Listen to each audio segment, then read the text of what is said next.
What up? This your boy Mellow Man El Padrino. This your boy Chino.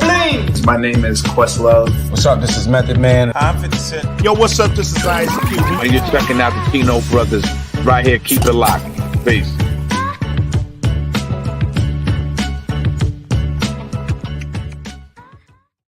Yeah, keep it locked. We're not getting any more of those, man. Either that or we got to stop doing our Rush Limbaugh impersonation, Adley.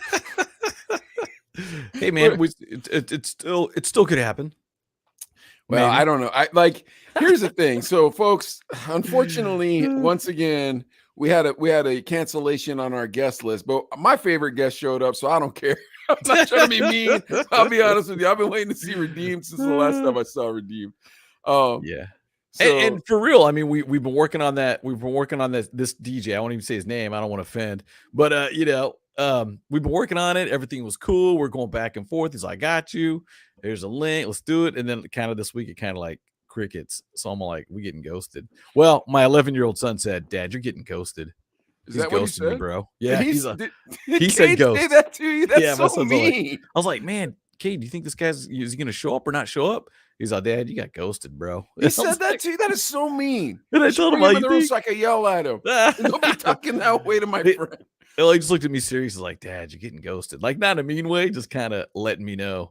And then I was like, ghosted? What does that mean? He's like, yeah. Are you I'm being just honest? kidding. I'm just kidding. I know. Okay. All right, here's the thing. So, like, I'm wondering if it's because we've kind of taken a weird place in our channel, on our YouTube channel and our TikTok channel, but we have a very wise man that's hanging out with us today. So we do have Redeemed. We don't have the glove, but I wanted to see Redeemed. So I don't, it's not, I mean, I'm not mad at the glove, but I was happy to see you, Redeemed. Man. Crying already? Are you crying already? I'm crying. It's emotional, crying. man. Thank you so much. Emotional. See? Bakersfield's finest. I DJ need the Redeemed, water. everybody. I need the water. Here he is. What up, everybody? Yeah, so for everybody who didn't see him last time, Redeemed had told us a lot of great stories about his upcoming as a hip hop DJ. One of my favorite episodes. I don't know, Adley, what do you think? It was one of my favorite episodes. Yeah, dude. Yeah, that's what Redeem's one of the ones I'll go back and watch again with DJ Wifey. Shout out to Wifey. Was she DJing tonight? Or what's she up to? She's recovering from a trip to Fresno. Fresno. Yeah. That'll do it to you, man. Yeah, she was Fresno. She was. I know. I told her you're going out of the frying pan into the fire. It's hot up there, man. Too. It's hot there too. Forget that. Yeah. Okay. Well, it's hard to get rested up and well and stuff too. So yes. But yeah, how are you doing? I'm doing blessed. I'm good. I'm hanging in and fighting and enjoying this busy season.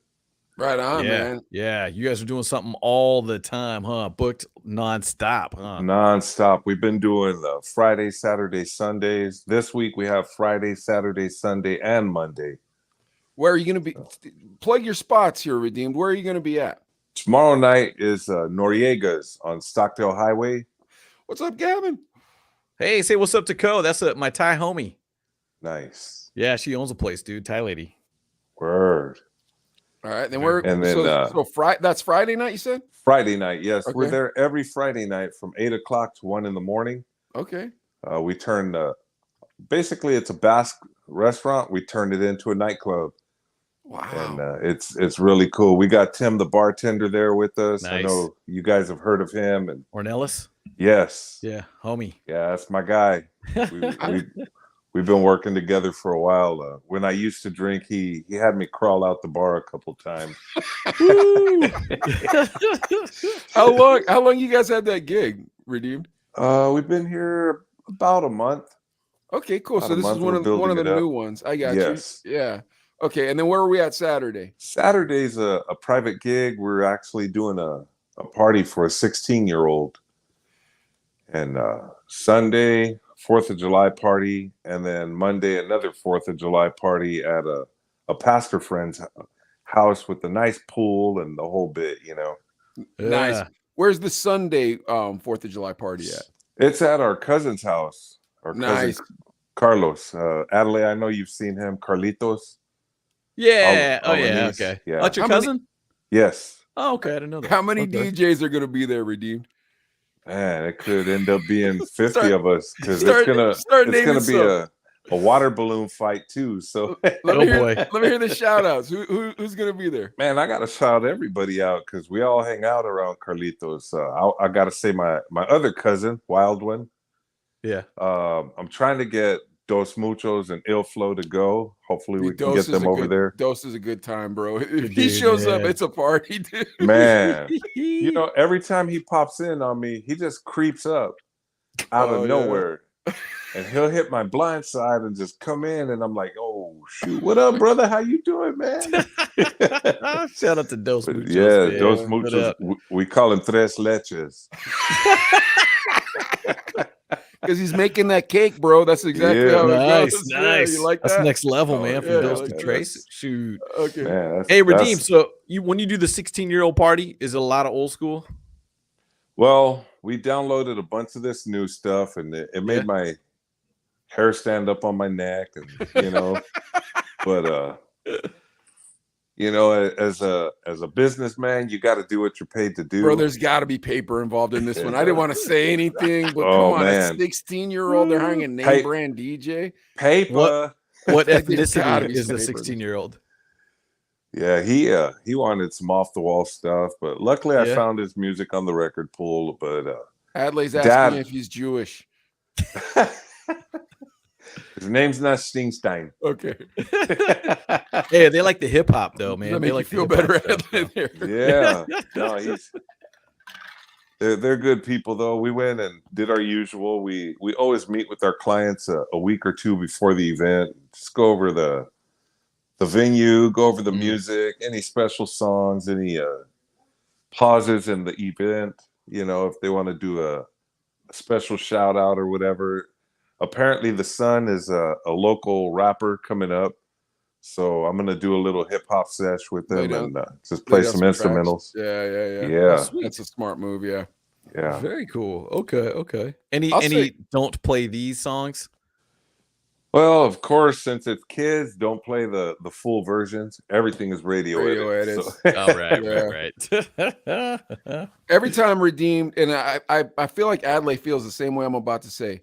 Every time I hear good news about you two, it reminds me of the old saying, you know what, bro? If you made $1 million this year, the only reason why I'd be angry is because you didn't make $2 million. I'm nothing but happy for you on all the success you've been having, Redeem. I appreciate it, brother. Thank you. You agree with me, Adley? Yeah. Oh, yeah. It's nice to see the homies, you know, doing well. I like saying grinders. Nice I like grinders doing well. I don't like homies doing well. I got homies that are lazy, bro. They ain't supposed to be doing well. I like when I see grinders doing well. And if I could say one thing about Redeemed and Wifey, and your guys' names have come up on this podcast so much when the names of grinders, I'm not lying, right?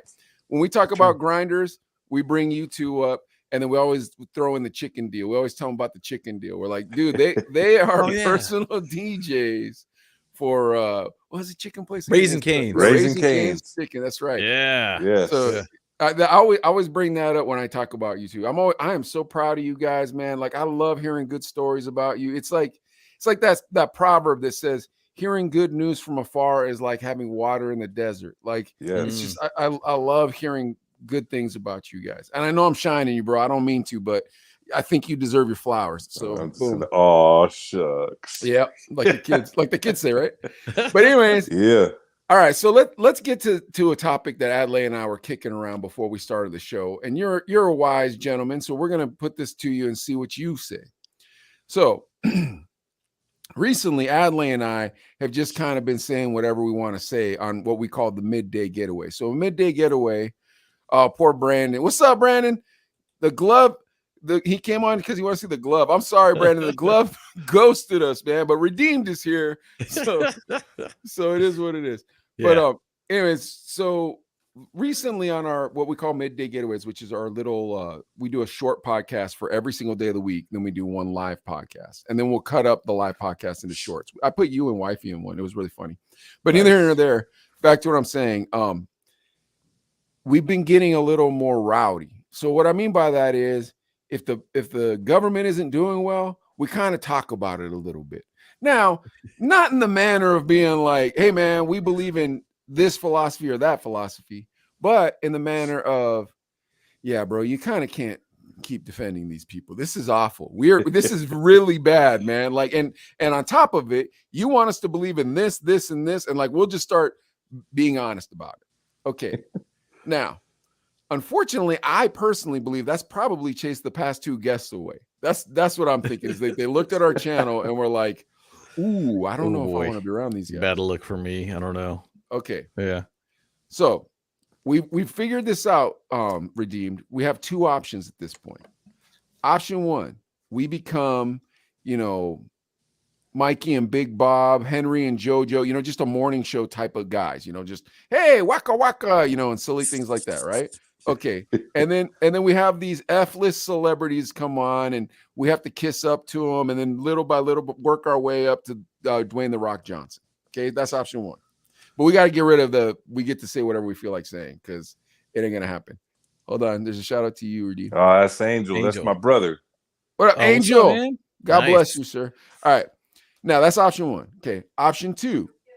We just keep doing what we feel like doing. We say whatever we feel like saying. If this inflation ain't coming down, we're going to remind you that this inflation's not coming down. If you're deciding to push something on us, we're going to remind you that your movie didn't do well, that was trying to push that on our children. We're going to remind you of these things.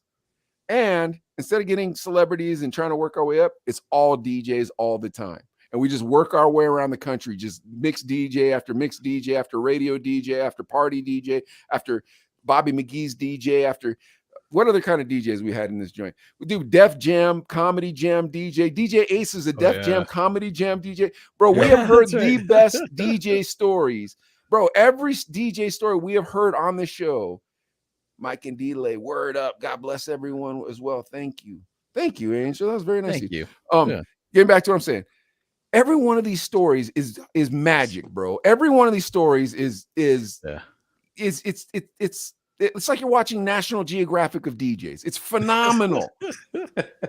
Okay. What do you think we should do, Redeemed? Which direction we go? Option A or option B? I prefer as a DJ that you keep bringing the DJs on and doing your thing. I'd love to bring in some of the guys I've mentioned before that we can get in. I want all of them on, man. Why do you think I'm telling you to shout people out? Once you shout people out, I'm like, Adley, get this guy. Can you get this guy? I'm not lying to you. Redeem, last time you were on the show, you're doing all these shout outs. I went back and watched the episode and paused it. Every time you shout out, I write it down. Pause it, write it down. And I'll tell Adley, hey, what about this guy? What about this guy? What about this guy? And then that's how we've gotten so many great guests on the show. Yes. Awesome. I mean, we gotta practice our freedom of speech, but those of us that are involved in radio and whatnot, we know how far to take it. Sometimes we like to push it because it is funny, and it's great topics out there that you can maybe offend people, but other people, have a good time with it because. Some of the stuff that I read and that I see on the news is just so much comedy in itself. That's kind of what we do. We're not coming on Alex Jones style and being like, oh, the devil's coming to get you, blah, blah, blah. No, we come on and we're just like, all right, this is what you told us. You said that inflation's supposed to come down by this time. It hasn't. What happened here, man? And stop blaming it on people, bro. Come on. You gotta accept some responsibility. We've been doing stuff like that, Absolutely. Or the Roe versus Wade thing. I am a pro-life person. I shouldn't have to be embarrassed that I'm a pro-life person. It just is what it is. But my pro-life beliefs don't come from my religious faith. They come from the fact that I'm a minority. Yes. Like it's a racist law. It was a racist behavior to exterminate us. I don't like that. That's not good. And if here's the thing, I always get a little suspect about whether something's racist or not if it looks like it's racist. So I'll start with this. I can't say that prisons are racist, but it does seem like there's a lot of black people there. And I've never had a black boss. I've had one black boss and I never had any black professors, but I can't say America's racist. But that does look kind of racist to me. Do you guys agree with me on that? Interesting. Like, I'm not saying it's racist, but I'm saying it like, I'm just saying what things look like. Okay. Now I'll do the same thing that I just did about institutional prisons and profit for prison, everything like that, which is a very left agendist thing. But I also have right agendist ideals. Here it is. If you're saying that Planned Parenthood is no longer to exterminate the minority, why are they always in our neighborhoods? Like, why aren't they in white neighborhoods? That's not shocking to anybody here, because it's a little shocking to me. Seems a little racist to me. Now, I'm not trying to get anybody to sign off on my beliefs. You can all say I'm a conspiracy theorist. That's it. I'm reaching for the. Oh, sorry. He's getting out of here. Redeem's on. I thought we were going to talk about music and stuff. Yeah, what's going on? Our current artist. But go ahead, Mike. My point isn't to get redeemed to say something he's not supposed to say or whatever. It's to say, if we feel that way and we're on the internet and we're not trying to get any of our guests to agree with us or disagree with us, should we be able to say those things? What do you think, Redeemed? Well, that's one teaching I give most of my students, especially wifey, since she's on the radio, and we've been approached. I won't mention no names, but we have been approached to do our own morning show. Nice. And one of the teachings that I tell her is religion, politics. It's kind of a no-no. I know for us that have been around forever, we know yes and no. But just teaching some of my newer students, it's pretty much a no-no to speak your opinion sometimes, because it does offend people. Now, if you have a good, solid following, you can do your thing. And some people will actually tune in for that, those topics. They're like, hey, did you hear so-and-so was talking about whoop-de-doo? Okay, well, I want to check them out. But my opinion on it is if you have the following, if you have the support, do your thing. Just don't go too in depth with it. So it's been getting us a bigger following because people are sick of. When I started this, Rick the Rebel, Big Rick, what up, man? It's been getting us the following because people are sick of people not saying things. You know what I mean? People are like, and we don't. Once again, like, I think what people want to hear is just normal people's viewpoints. You know what I mean? Absolutely. What they don't want to hear is, and that's how come Nancy Pelosi is going to burn down your house. It's like, bro, look, you don't need to scare me. You can tell me the news and not tell me that tomorrow America's going to die. Yeah. On either side, on the left or the right, you don't have to tell me tomorrow we're all going to die. So I'll give my personal opinion, my absolute from my heart. I'm a military vet, and some of the stuff I see now, I feel like, is this what I fought for? So I've seen our nation kind of go into this phase of being scared to speak about things. And that's one of the biggest things we fight for is our freedom of speech. And I feel like it's been taken away in certain areas because people are afraid to speak on it. I know one of our greatest rappers on the West Coast, Ice-T, he had a song about freedom of speech. Yep. Just watch what you say. Watch what you say. Yes. Yep. And I feel like he was already prophesying because that's where we're at today. But I also feel like as minorities, we do have a cheat code because the only people that are calling people racist are white people.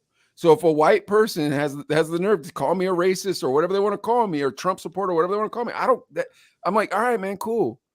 I don't know why you're telling me that, because you know that I'm not, or even if you don't know I'm not, it doesn't matter to me you can't tell me that I'm offending Redeemed. If Redeemed tells me I'm offending him, then yeah, bro, you're right. I'm sorry. I apologize. I didn't mean to do that. But if I'm saying something to Redeemed, we're clowning each other. And trust me, hopefully in this podcast, we get back to comedy and we do end up clowning each other. Like, that to me isn't hurting somebody's feelings. That's having fun. You know what I mean? And I could be totally wrong, you guys, but I honestly think that as American minorities, we've sat back and been like, that's their fight, man. I don't really care. That's not really my problem. I don't really, y'all want to argue about the alphabet city and whatnot. That doesn't really affect me. But now I feel like when they're trying to say, no, now you got to believe it too.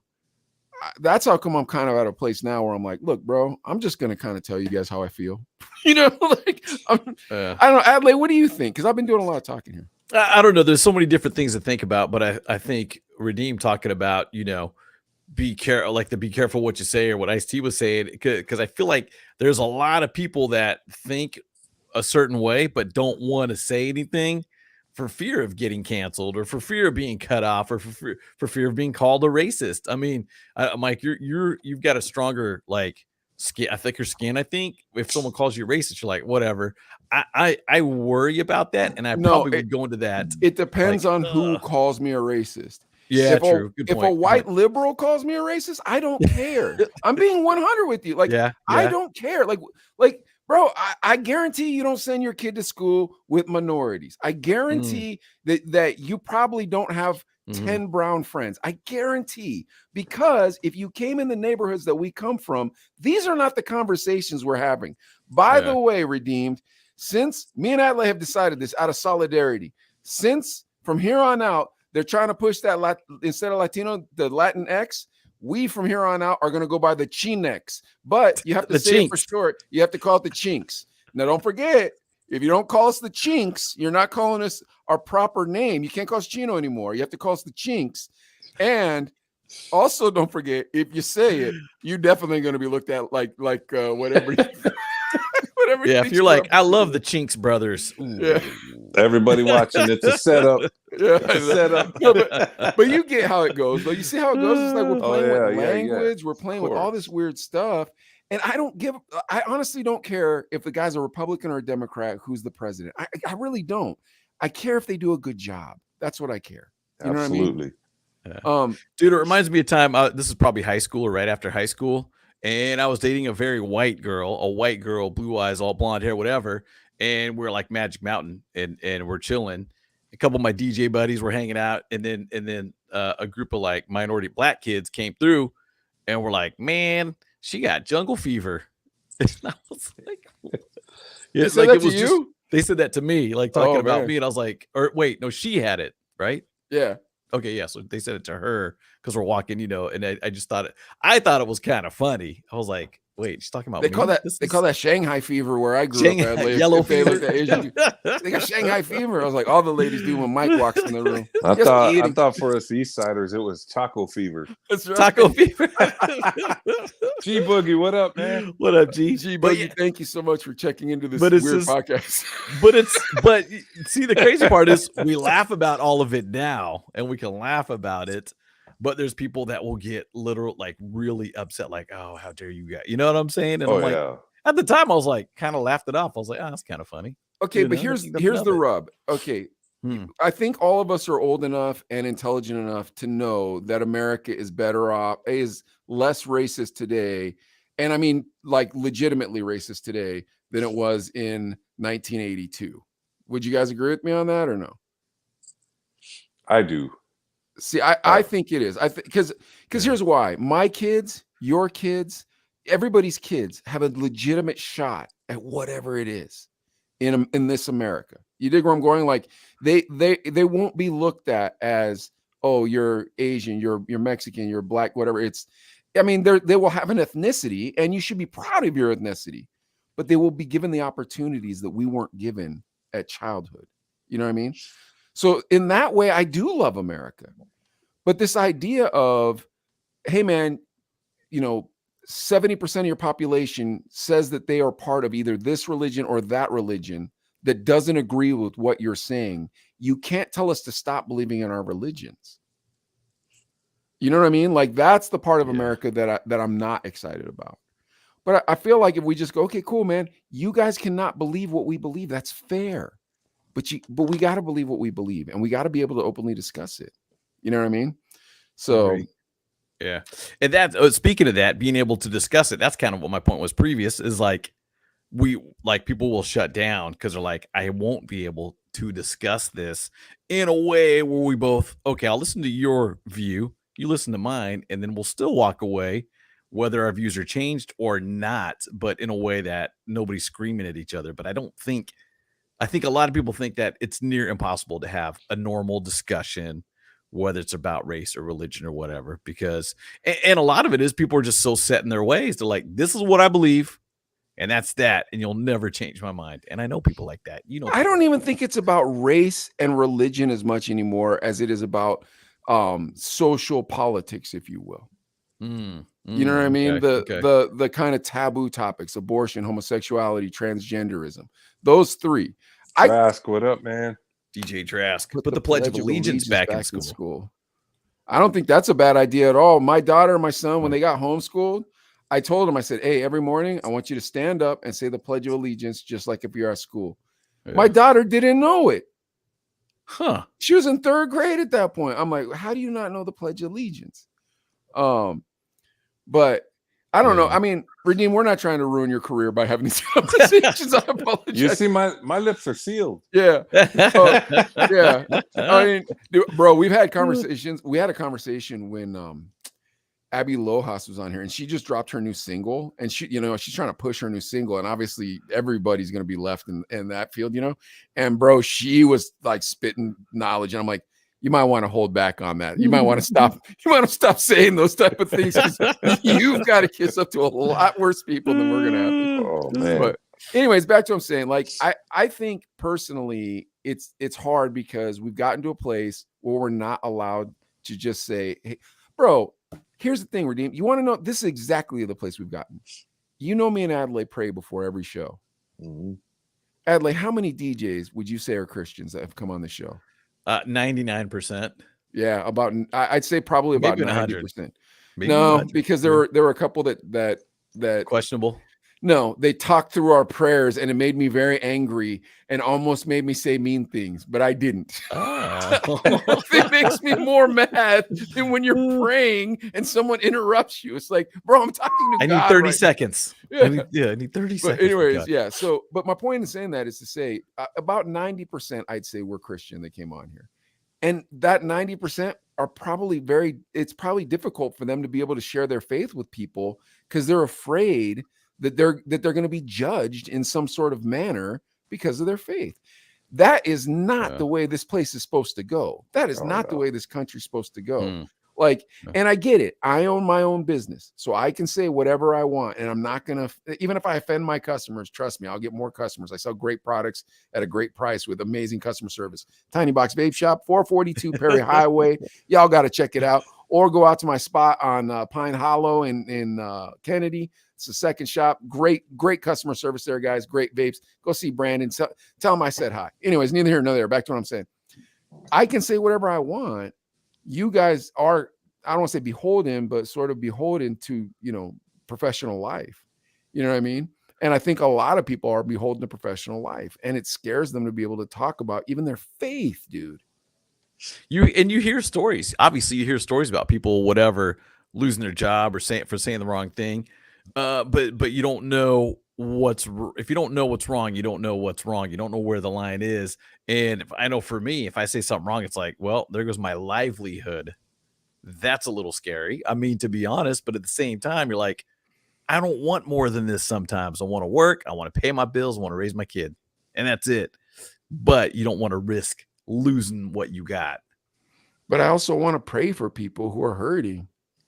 I also want to tell people about the good gospel, because that's what saved my life. You know what I mean? Yeah. Like, testify, you know what I'm saying? Yeah. Like, and I'm not trying to Bible thump somebody. I'm not trying to push my religion on people.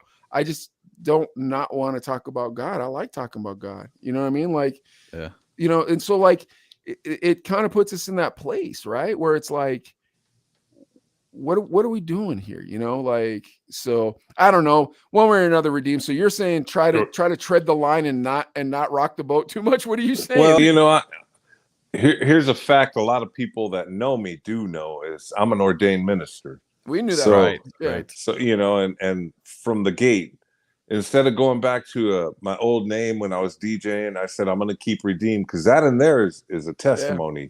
Well, hold on real quick. Before I even met you, when I met Wifey and she talked about you, and like, I just heard about your guys' relationship, I knew you were a believer. I knew it right away. And then because of your name also. And so then that when I first when we first met you guys and when we had you on, I wanted you to tell us your testimony. And so I kept tricking you into telling me your testimony. But anyways, go on. I apologize. No, it's fine. As you were saying, you guys pray before every show. When we go out as a family to eat, we pray over our food. We don't care who's sitting there, who's staring, who's not. We lock up hands and we bless the food. Oh, you guys go old school with it, huh? Oh yeah, we go old. Telling a sermon while you're holding hands, and man, we go, okay, let's be Victory Outreach right now, and you want to watch some cars? You want to watch some cars afterwards? Man, I go outside. That's right, Victory Outreach, the car wash. Come on, guys, car wash. You know, it's good to bring that up, and you know, those of us that are believers, we're taught that you should speak on it. You should be an example. So, of course, speak on it, show it. Here's the interesting thing too.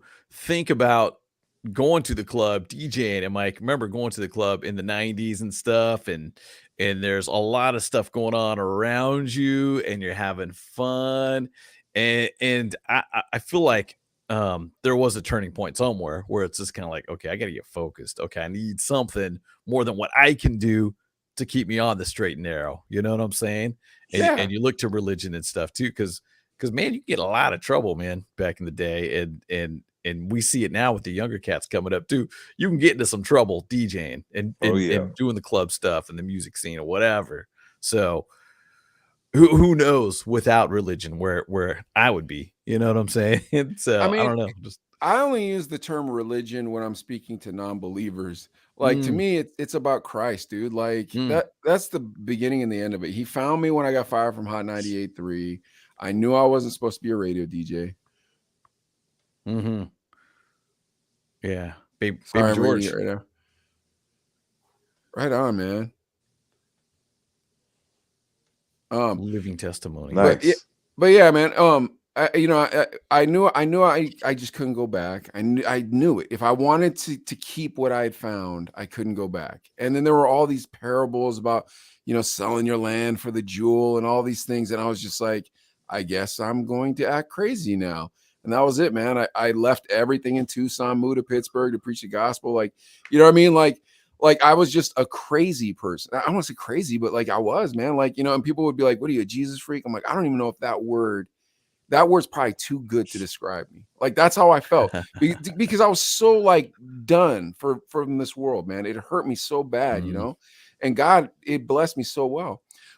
And I didn't turn this into a Billy Graham thing. I apologize to everybody who thought we were going to have Chris the Glove Taylor on.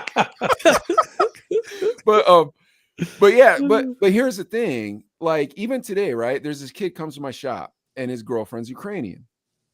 So about 5-6 days into the war, I was like, hey, bro, does your girl got people over there? And she was like, yeah, dude, they're coming. He's like, yeah, they're coming over my house. So I was like, oh, okay. Well, then I saw him later in the shop today, and I was like, hey, bro, how's it going? He's like, bro, it's not easy. I have a small house. I have this woman and her son and their daughter, and the son and the daughter take baths together, and the son's 12 and she's 3. And I guess that's normal there, but I told him they couldn't do it in my house. And he's just telling me all this stuff, right? And then I looked at him, I said, bro, God's going to bless you for that. And he said, well, Mike, I'm glad you think so. And I said, no, I don't think so. I know so. It even says in the book of Proverbs, those who look after the poor are those who lend to God, and he will repay. So don't worry about it. He's gonna look after you. And he was like, oh, thank you so much for telling me that. And I said, no. And then I told him the same proverb I told you earlier, Redeemed, about good news to the weary is like water in the desert. My point in saying that is to say this: I don't have another way anymore, guys. I personally don't like, and I'm assuming you guys don't either. But like, bro, I was a failure, man. I was a failure. Like I couldn't do it without God. I just couldn't. I'm a failure without him. So for me, I don't really have an option. You know what I mean? I have to tell people. I have to tell them because it doesn't make sense otherwise. Adelaide, think about it, bro. You've known me for almost 30 years. I've known Mike before Mike, so I know there was some, a lot of anger, it's definitely a different person too. I mean, going to DJ the clubs, man, it would be like, which mic am I getting tonight? Because I was on the turntables, I was playing the music, and then Mike was the host, the MC, the hype man and stuff. And it's like, okay, please don't punch anybody. You know what I'm saying? You know, not that Mike ever did, but there was a couple times I like came close, I'm gonna punch somebody. You know? I was like, I did. Just chill. Yeah. Did you punch somebody one time at a DJ? A few times. What did they ask? What they asked for? Was it a request? You didn't want to play or what? Well, you know, when someone reaches over and touches your vinyl when you're spinning. Oh no, yeah. And back then, touching your lady. If it's your homeboy, that's all right though. But if it's some cat that you're not really familiar with, that's not good. Putting those drinks that know on your me mixer. here in town, they know my old reputation, and I mean, they used to call me the Mexican Debo. So that's what Sparkle called you. Sparkle called you that. Yes. See? Rest in peace, Sparkle. Rest in peace, Spark. Yeah. Because when they put the drinks or even lean over with a drink over the mixer turret, you're like, dude, back up, not bro. Nice. It's not nice. Yes. And dude, because Redeemed and Mike, you remember when you're cut off from everybody, it was kind of nice in that way. But then it kind of sucked because you're kind of far. But I would still prefer being a little bit barricaded away from people. But there's those times when you're like up on the dance floor and you're just like, man, bumping into your turntable. Mike, we did a few house parties bumping into the turntables. That was awful. It's like, step back. Well, Redeemed, on the vinyl, it's not forgiving. No, when you're bumping your tables, you're on the needle. Oh my gosh! Yeah, the needle, the vinyl, all of it, and then you get the whole stare from the whole crowd because everybody's like, "Boo! It's not me," and you're pointing at that person. It's them. It's this fool right here. Yeah, but then you just look like a bigger gangster because you're so angry and you're pointing at the dude. I was pushing fools off. That's what Rick the Rebel said. You gotta have that barricaded area and stuff too. What was something else that would like piss you off DJing, you think? Well, of course, the request, especially when you're playing a cumbia and someone walks up and says, "Can you play cumbia?"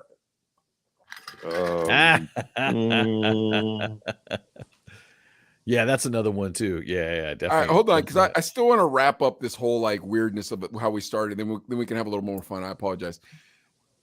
I don't know what that means. I tasted someone. Tased? Oh, did you tase someone? Tase someone is what he's saying. Yeah. Yeah. Oh, I hope he didn't tase no one. What up, DDP? Well, real quick. But Redeemed. So what I'm saying though, where it's like, dude, I can't not talk about it. Do you feel that way as well? At times you do feel that way, but I have to step out of that box.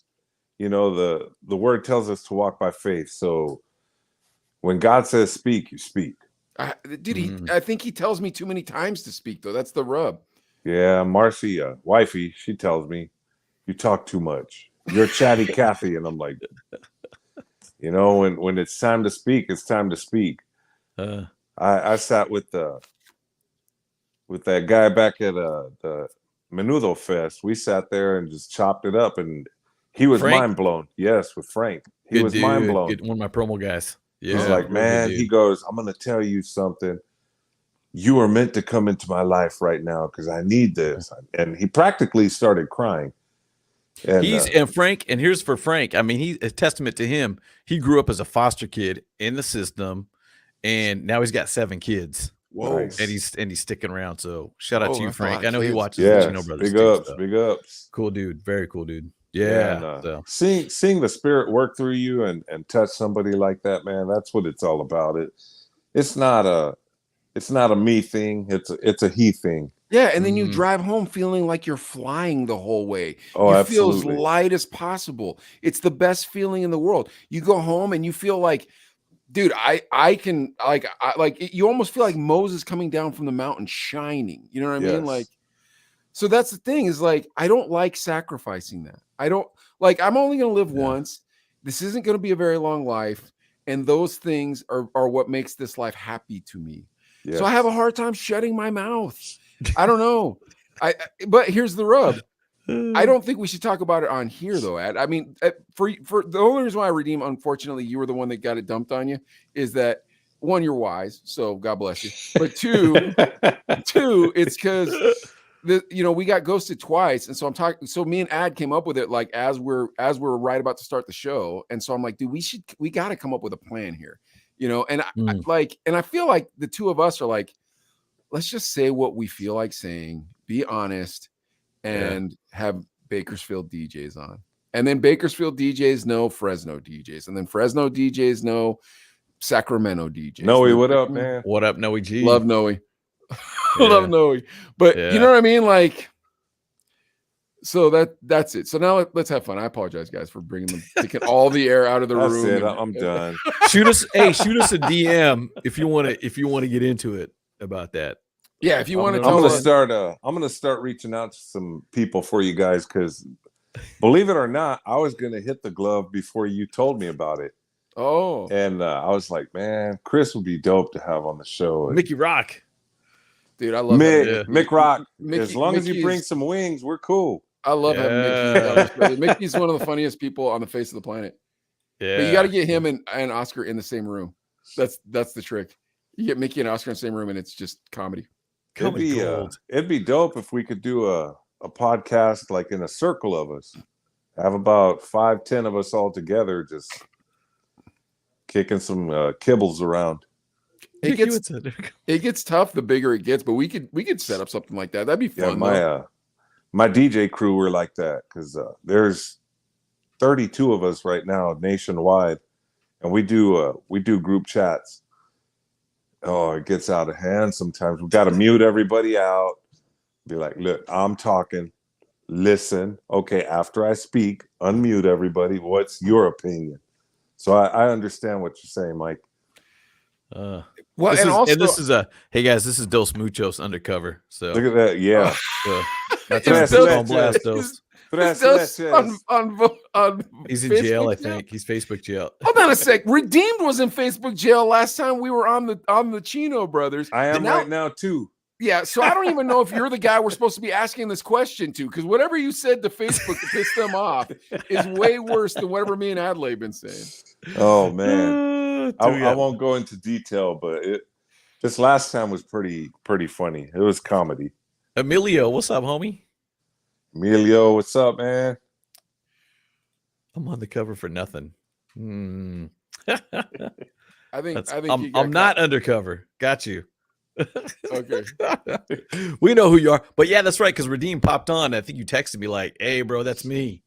Yes. And then that's why and Dos Muchos were on another something, and you came on. I was like, I think that's Redeemed. And he's like, no, it's Dos. And I was like, oh, you too, huh? They got you too. Yeah, man. Yeah, so now I'm thinking about, I don't know if this man's the guy to be giving us advice, Adelaide, because we haven't got kicked off of nothing, dude. Like, yeah, tell us what you did, and we'll push it right to there. Yeah, you don't want to we'll get right to the edge. It's pretty rough, but right. So I don't know who. Oh, it's Trace Leches. I'm sorry, it's Trace Leches. Yes. Yes, what up? So tough. Oh, dude, so a friend of mine tells me we're joking around, just going back and forth. Well, he tells me, there's certain sexual pleasures that people have. He tells me that I like to put BBs up my thing. And I told him, I said, the only reason I'll do that is to shoot you in the eye. So after that, I get that big flash. Your comment goes against community standards. See how this goes, man? I'm like, man. And I contested it and everything. I said, look, me and my buddy, we're just chopping it up, BSing. We're having a good time. You were in Facebook court? Yeah. I was facing the judge, and she slammed the gavel down and said, nope.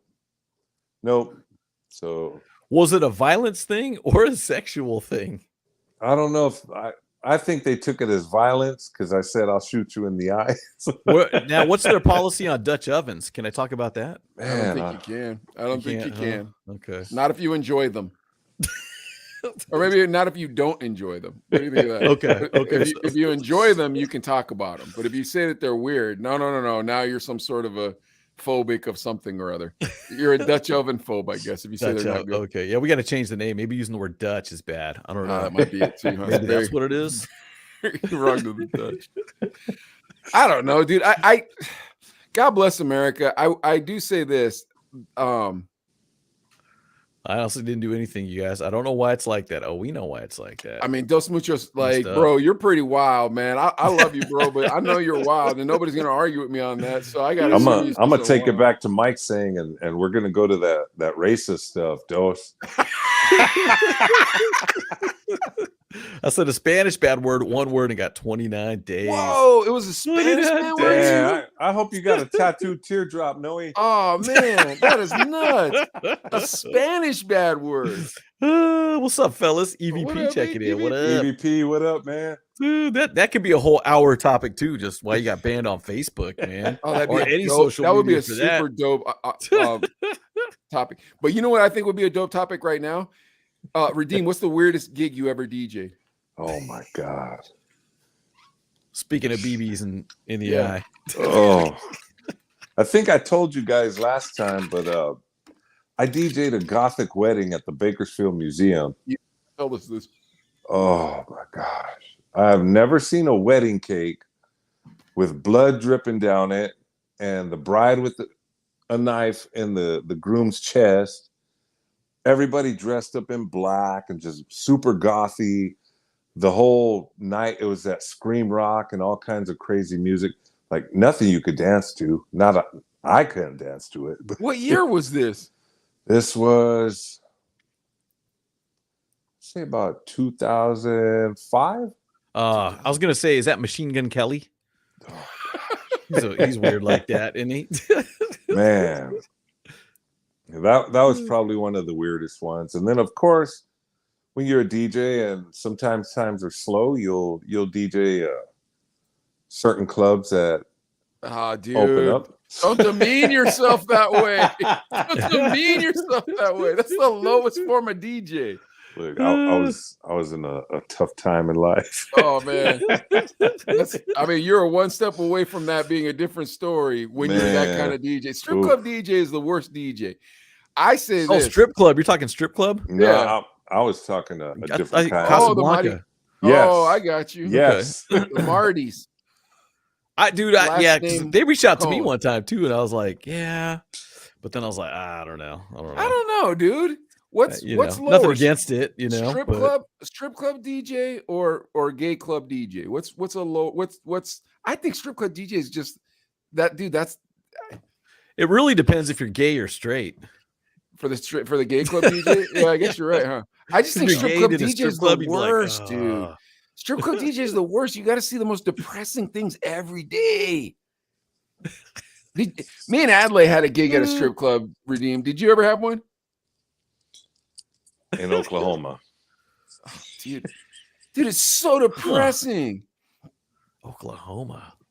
Was it now? Was it a high end one or was it a dud? It was real grungy. Dude, me and Adlai had the same one. Dude, Adlai, tell Redeemed about the one. Cigarette burns and bullet wounds kind of type. Oh my gosh. Yeah, bruises and all. tell him about the boat, dude. The Raiders Reef in Tucson. It was the boat, because it really looks like, and it's still there too, I think, but it looks like a boat on the outside, and it's kind of a pirate theme, I guess, if you will. I don't know why. We did Arg. It was so weird, dude. We did Monday Night Football. We hosted Monday Night Football. Yeah, it was Monday Night Football with the Chino brothers. Oh, I think we scratched on that last time too. A little bit. Did we talk about it? We scratched Oh, the surface. Yeah. It was awful. It was. I remember, dude, our first night, this girl came in and she was wearing, like, you know, when you go to the construction site and you're wearing your pants, and then when you come home, you take those pants off and they're just like so like caked in dirty. This girl came in wearing sweats that looked like that. And I was like, man, this could be a rough night, dude. She took them off and stood them in the corner. Yeah, exactly. Oh, is that cream of wheat? What is that? right. Redeem, were you ever a roller skate DJ? No, thank goodness. That'd be fun. No, You don't that'd think be that fun. would be the bomb? I think that's the bomb. I think that's the top of DJ pyramid. You know who was rest in peace, Sparkle. Sparkle, yeah, he told us. Yeah, that's right. He talked about that, man. He was our local celeb at the roller rinks. Him, DJ Jerome, Big Joe, they were all our roller skating DJs. Yeah, but the thing is too, when you're in like middle school, junior high, and you know the school have the skate nights, and you'll go, the DJ is always kind of like a little too old and a little too trying to be cool. Yes. Right? You know what I'm saying? But if you had a cool one like these guys, like some of these guys are all pretty cool, right? Oh yeah. Okay, you kind of would look up to them like, oh man, and then you go up there and like, oh, play something I can hold hands with the chick too, and they'd be like, I got you. You're like, all right, cool. And then you try to hold hands with a chick, and she'd still say no, but you'd still be like, give it up for the DJ. At least he tried. Oh yeah. Now play some Every Rose Has Its Thorn, so I can go cry in the corner. Mickey, I remember that. And that's when he plays the electric slide, dude, while you're crying in the corner. Like, oh, I love this song. Oh. Okay, I can do it. I'll go back out there. All skate. Oh yeah, that was after the couples skate. It'd be all skate. Yes. But I don't know. Think about this too. Money wise, when does money come into play? And I know, Mike, there's no amount of money for the strip club or the gay club or whatever gig. There's got to be a price tag, right? Don't you think? Like, you mean current price or like when you're young and broke price? When you're hurting for money, when you're young and broke, like Redeemed 23-year-old young and broke. You're like, all right, if I could get 2 G's a night at the strip club, 2 G's or whatever I don't think awful they're paying club like that, dude. Are they paying like that? I don't know. 2 G's might change my mind. I don't know. If they are, I'm gonna go DJ Deja Vu. I mean, what do I gotta wear? I was gonna say the gay club, 2 G's and no shirt. Oh, can I wear trousers though? Can I just wear pants? Suspenders? Nah, dude. If I can wear pants, like as long if as they I'm pay not me 2 G's a night, I'll just wear chaps. Really? You do that for 2 G's? Redeem, I'm negotiating our contract. Don't go that far. Come on, man. You put me in chaps. I had us a pants. Oh, dude, yeah, because I feel like back in the day would have been like, well, it's $1,000 each, Mike. Let's do it. I don't know though. Because we did Monday Night Football at this horrible strip club for $50 or $100 each. What are you talking about? The only time we ever got real money was when those gangsters hired us that one time, and I absolutely didn't want to do it. I was like, I'm not doing that club. And it was like, it's $1,000 a piece, and I was like, okay, let's go. Because everybody we got that kind of cake. Everybody on this podcast knows those days of $50 and all the beer you can drink. We all know those days. Sometimes the $50 wasn't involved. It was you could meet chicks and you get free beer and you don't have to pay to get in the party. I won't mention the name of it, but back in '85, I was at a local club here. I was only 16, and it was one of those $50 and an open tab, and I'm like, I'm 16 and they're giving me beer. Okay, holy I'm cow. cool with that. That's not still open, is it? No, they closed. They closed shortly after. That's like being in Mexico, bro. Drinking. 15, yeah. Yeah, I was doing it. I was happy. Oh my gosh, dude. Yeah, I've been in spots like that too, where it's kind of like, these fools in here aren't 21. Yep. The Rock was just like looking that. around and just like, I don't know, man. I hope the cops don't roll up, man, while I'm DJing, because they'll confiscate my equipment and stuff too. But yeah, you see some young faces and they're like, oh yeah, I don't know about this, man. Do you remember when The Rock was like that? The Rock was like that, like on had that reputation. Yeah, like and college night. Yeah, they'd say, hey, look, guys, when the gig would start, they go, first month we'll be easy on the IDs. That was their straight up. their hints or whatever. Give or take 2 or 3 years. It's college night. Give them a wristband. First couple months, we'll go easy on the IDs. Oh, there's an else right there. dude, this is all. What up, man? With a drink in his hand. I'm glad that you're enjoying yourself, Tim, because I thought this was the weirdest podcast we'd ever done. Like, I'm like, oh man, are we turning into like some weird religious podcast? Oh no. But then again, I mean, if you had the 18 and over clubs, they had those issues too, where they'd be like, all right, we're gonna give wristbands to the 21 and over. And did the bartenders check for wristbands?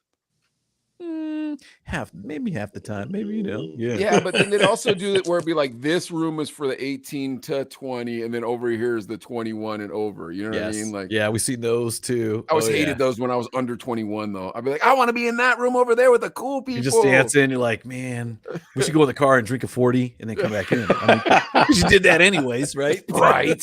What's the Sprite gonna do for me?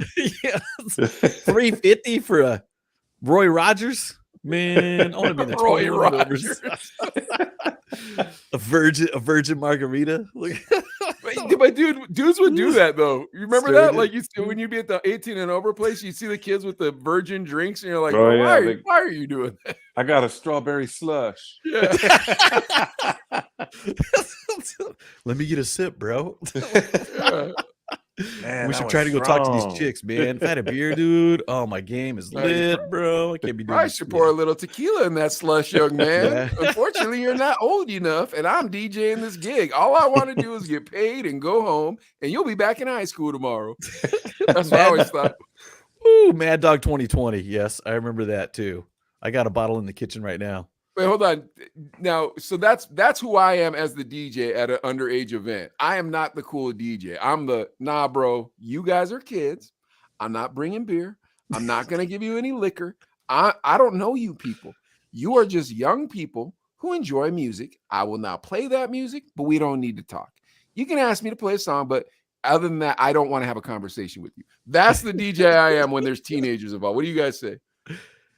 If you're the DJ that's older, like, yeah, come on, I'll show you how to DJ. Kids, come on back in the booth. That's a little weird. That'd be like, I don't know. So it's probably you're doing the right thing, setting those boundaries. But if you want to kind of teach the homies how to DJ or whatever, I guess that's kind of cool, right? No, I'm saying I'm not trying to hook anybody up with liquor, bro. Like I'm not, you know what I mean? Like you remember when you guys went to prom and everybody's like, I got a limousine and they had liquor in it. And it's like, but you guys are only 16 or however old you are. You know what I mean? It's like, I guess he doesn't care. I was not that. I never did that to kids. I was like, no, man, I'm not your friend. I don't like you. Yeah. You're a paycheck, man. You know. Oh, we knew DJs that would sell sax to them, though. I guess that's not good. That's not good either. But I'm saying they did it. They still exist. They still. That's dirty, man. Come on. Yeah, I'm like, come on, man. Where'd you get a sack from when you were in like high school, though? When I was in high school? Yeah. From a cholo?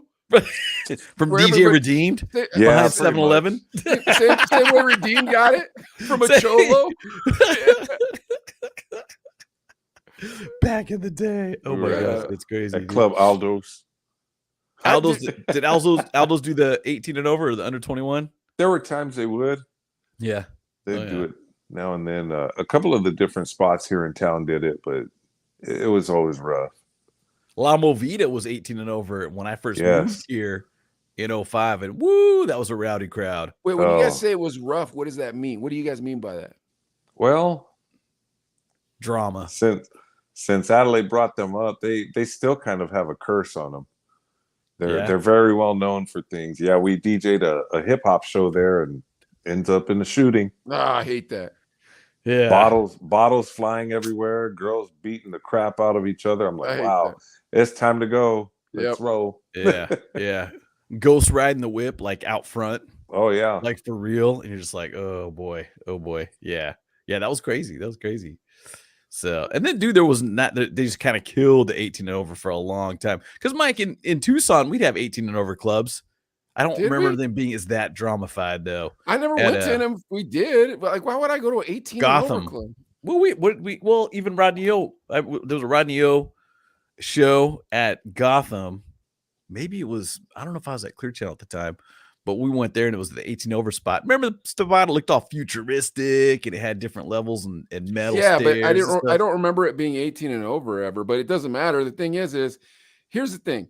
I think 18 and over is a bad idea because if you're not 21 yet, you want to drink and you're not supposed to. And having a beer before you go and start dancing is a lot funner than not having a beer and going and starting dancing. You know what I mean?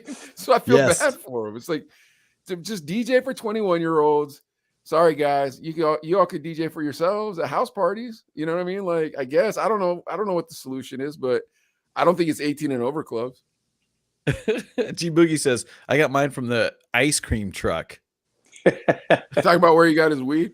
Weed or booze or whatever. But we had one out of the elementary school that park up there, and he'd sell cigarettes in singles.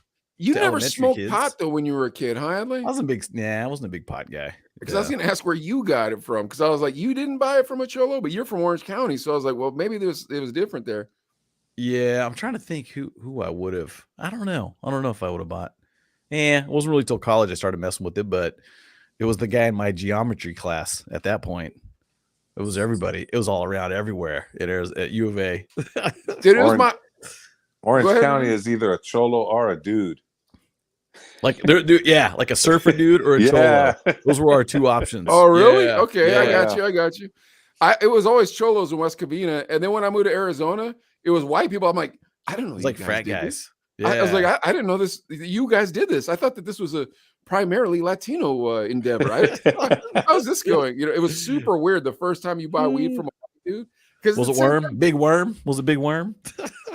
No, bro. I never had like a worm or anybody like that. Oh, wait, who said the ice cream truck? Rick, EVP. huh? Oh, EVP said. No, Rick said was with the ice cream. No, it was G Boogie saying that. Oh, G Boogie, yeah, G Boogie. At Lamont, the ice cream truck sold everything. Ask Marcy. I never had the ice cream truck, cat. My homeboy Richard was my connect forever, but he was a cholo, and his brother was one of those crazy dudes. Like one of the ones that you're like, I don't want to be around this guy. One of the guys that like points the gun around the room and stuff like that, and like clacks the shells out of the action while they're talking to you. You're like, please stop doing that. I want a dime, Zach. That's all I want, and I want to get out. Well, no, because like they knew me. You know what I mean? Because it was like we all grew up together, and Richard was his little brother was one of those kids that wanted to prove himself by being way harder. And it's like, bro, I'm not hard, man. I'm a nerd, okay? Leave me alone. I will never be a gangster. You know I won't be a gangster. You know me since I was 13. When did I ever give you any semblance that I was hard? Please put the firearms away. I didn't say that, of course, you know. I couldn't say that. I had to pretend like I was hard. Like, yeah, man, I know what's up. And no, my heart's beating. Like, oh, man, I want to get out of here. I just want to go get high and relax. That's all I want.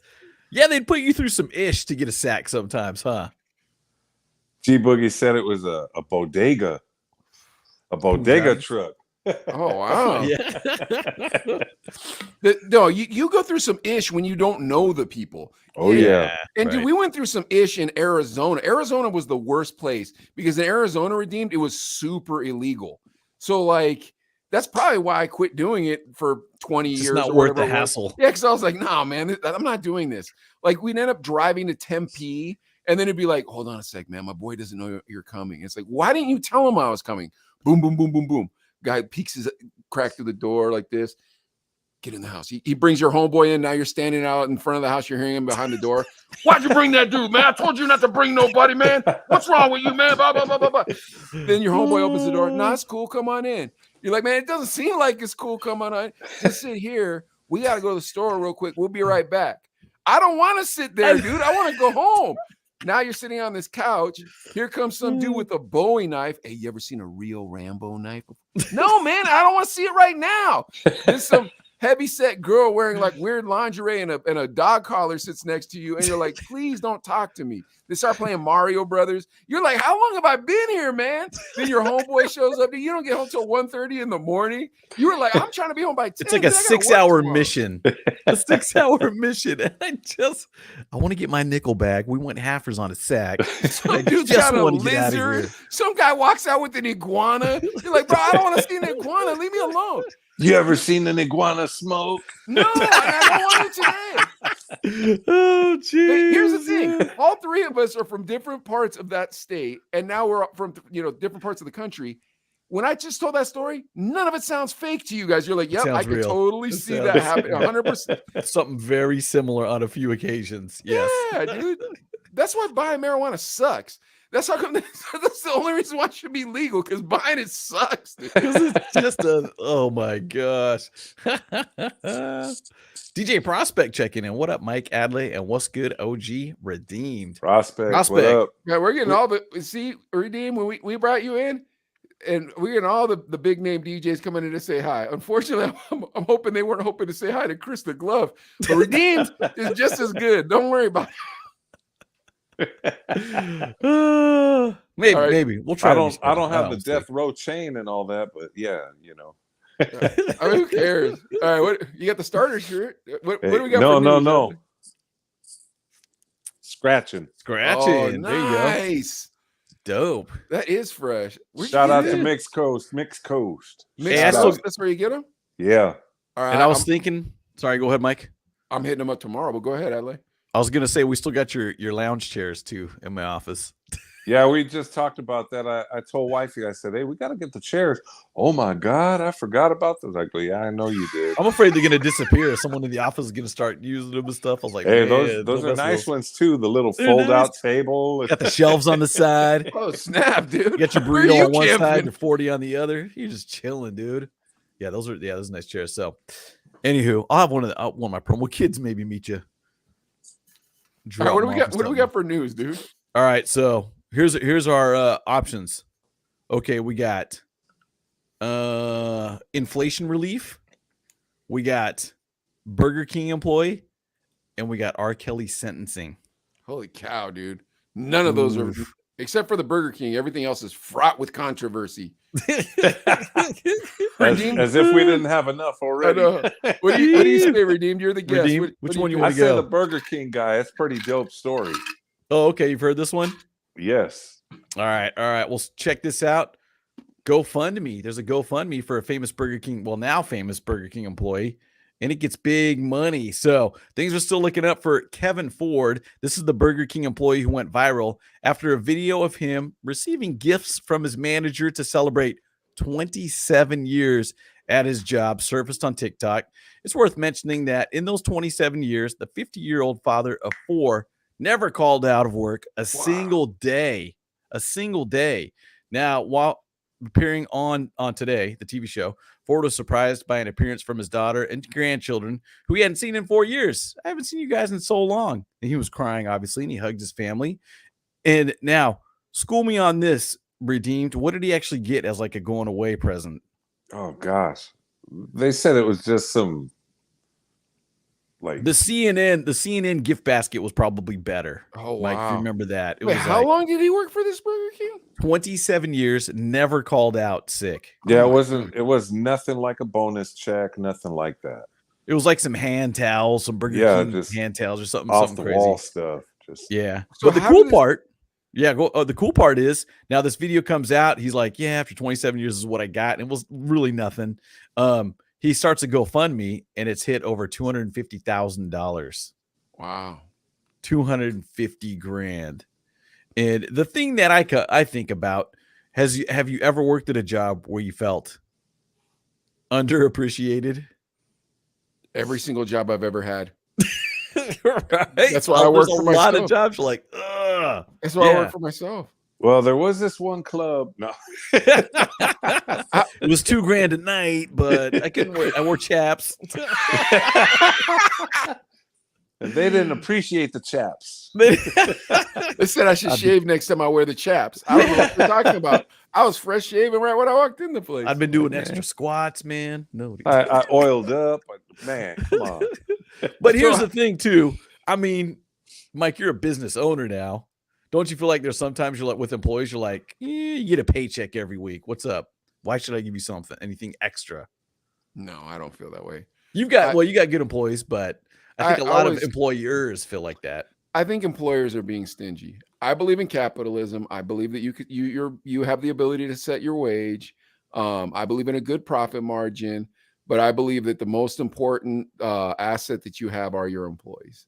They're the most important, and unfortunately, people don't recognize that.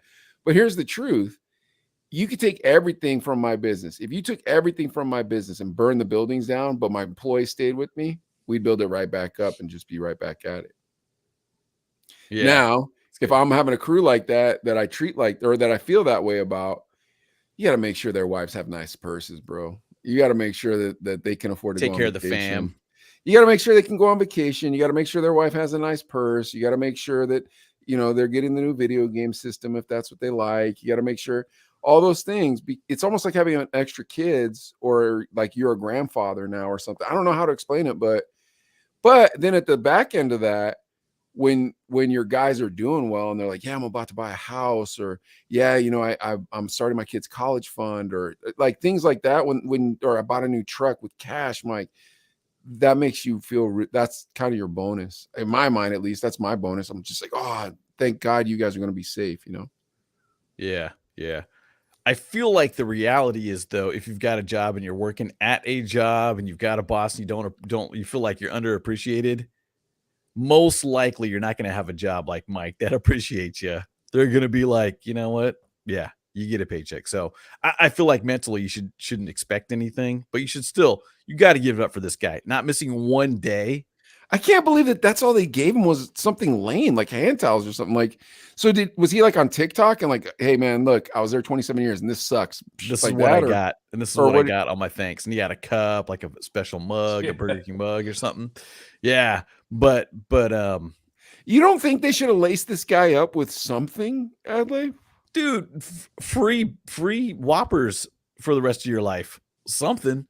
27 years, dude, because I know I've got employees, and when they call out, it sucks for everybody else. It sucks for, and and Redeemed, I know you've managed places. Yes. When people call out, you're like, dude, and it better be a good excuse. And I shared some stuff in the green room with Mike why people were late, and it just kind of like, I was laughing. It's not an excuse. It's not an excuse, hilarious, man. It's like, when they say, "Hey, I'm running late. Do you want anything from McDonald's?" I'm like, or whatever. It's just kind of like, I'm stuck in the Starbucks drive-through. You want something? Thanks for telling me, but dude, should have planned better. Simple as that. So I think he should have got something, and I'm happy to see that people kicked down $250,000 for him in a GoFundMe. I think, that's pretty cool. I think the crazy story too is that GoFundMe made him more money than he made at Burger King. Absolutely. Yeah, absolutely. Yeah, $250,000. He's well off. Well, he's doing good now. How about this? Could you guys work for Burger King for 27 years? Ooh, fast food. I'll be honest. Tough gig, man. I don't even know. If my family was really hurting and I had to do it, I'd do it. But yeah, bro, I'd have to be on the line. Yeah, there's so many hustles. That's the rub. Yeah, that's the thing. Because I like, even if it was like, hey man, you're down to nothing. It's like, okay, I'll start a Craigslist ad where I'll clean your yard or something. But. Dude, I don't know if I'd last 27 days at Burger King. Yeah. Dude, you get that lunch line. I lasted 3 at the Golden Arches. Really? At McDonald's? Only 3 days? Yeah, I'd never done fast food, but that was a long run. I was 16. Okay. Waiting for your check right there too, huh? I'm like, oh, where's my check? I ain't making no more pancakes, homie. Man, I can't, like, bro, sometimes my job, and I'm like, I get to keep all of it. Sometimes my job, I'm like, I want to punch this next dude right in the face. I can't take it anymore. I could do fast food for 27 minutes. Yeah. I don't know if I could do 27 years. That's like, what was he like? Did he enjoy doing fast food? Like, or why wouldn't he find a new gig? That's what I'm wondering. I don't know. So yeah, Tim says, all right, he received a Starbucks cup, some candy, and one movie ticket. Yeah, I was gonna say that candy. That's, man, dude. I worked at the home improvement store, one of the home improvement stores. And we had a Christmas party, and it was okay. It's just you, and then we got a gift bag, and it was one movie ticket each. And I was just like, "That's cheap, dude." There was nothing else in the gift bag besides. There was like a bag of Skittles and some stuff, but it was that's like, one I think movie that's like ticket. Your manager paying for it out of his own pocket. Like, I don't even think that's the corporation being cheap. I think that's your manager being like, "Look, dude, I make $52,000 a year, and this is coming out of my pocket. I can't afford to buy everybody 2 movie tickets." You know what I mean? If that was the case, that'd be one thing. But dude, this is a big home improvement. I know the company you're talking about, yeah. But I still don't think that they were the one kicking down. It's just like, I don't think, and I don't think Burger King, the corporation, kicked down this guy that candy and the I think the manager's like, yeah. At least, yeah. It's because Tim says, at least give me 2 tickets so I can take a chick. Man, yeah. All right, what was the next one? Was the inflation? Do you guys want to go in inflation relief or R. Kelly sentencing? Let's do R. Kelly sentencing. Okay. So R. Kelly sentenced to 30 years. Yeah, 30 years, dude. Woo! Sex trafficking and racketeering. He was convicted last September of racketeering and violating the Mann Act. That's a sex trafficking law, and he had sex with underage girls. and he could have faced life in prison. And he's looking at 30 years. Now he's mid 50s, so he's not getting out till 85 years old. Is this about right? I mean, is 30 years enough? I don't know, because with good behavior, can he get out in like 15? I don't know, because these are pretty serious acts, but I don't know. Oh, that's a good question. So 30 years. Woo. What do you say, Redeem? 30 years too much? 30 years the right time? Well, my personal opinion, I can't accept anybody that touches kids and whatnot. Yeah, man. So yeah, true. You know, kids don't deserve that. There are blessings, and nobody should do that to anybody underage. And I mean, he started doing that when he was well old enough to know better, and just kept doing it and rubbing it in. Oh, we lost Redeem. Did his phone die? His phone die? Dang it. I wanted to ask Redeemed. Redeemed, oh, you there? Okay, good. Yeah, someone was trying to call. Oh. Redeem.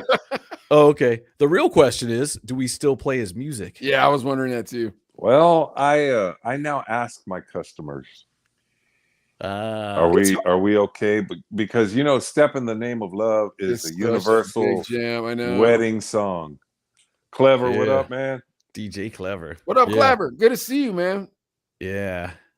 Yeah, it's definitely and it's a #1 wedding song that crosses all nationalities. That's the problem. You know what I mean? It's the good sounding Macarena, if you will. It's the electric slide. Yeah. Yeah, for everybody. Yeah. You got, I think even Wifey dropped "If You Want to Come to My Hotel." I was like, I forgot about that jam. That was a great song. But yeah. Dude, Ignition's still one of my favorite songs. Dude. It just is, dude. How can it not be one of your favorite songs? That's the tough part. When these artists go off and do these type of things, we're left with this, symphony of beautiful music. Should you personally feel bad listening to it? Adley, what say you? Oh man, Fiesta was the jam with Jay-Z. I mean, dude, there's so many really good R. Kelly songs. Oh, it's tough, dude. It's tough, man. But yeah, he's a weirdo. He got what he deserved, and some people would consider that a light sentencing for him. He should have done more life. But man, the music's good. It's good. So you still won't mind listening to it in your car or something? I don't know. Because I feel like I would bump it in my car, or whatever, in my earbuds, whatever. But there would be some guilt coming over me, like, man, I can't do it. I still can't do it. What about you, Regine? Even alone, I'm like, I can't do it. Man, this is like the old school, bump it or dump it. Yeah, exactly. But for a way worse reason, though. You know what I mean? Like, dude, let's ask you watching, you in the comments. Yeah. Yes or no to R. Kelly music? Clever, what do you say? Do you play it? But Redeemed, what do you say right now? At your house. I'll play it. I can't help it, dude. It's so good.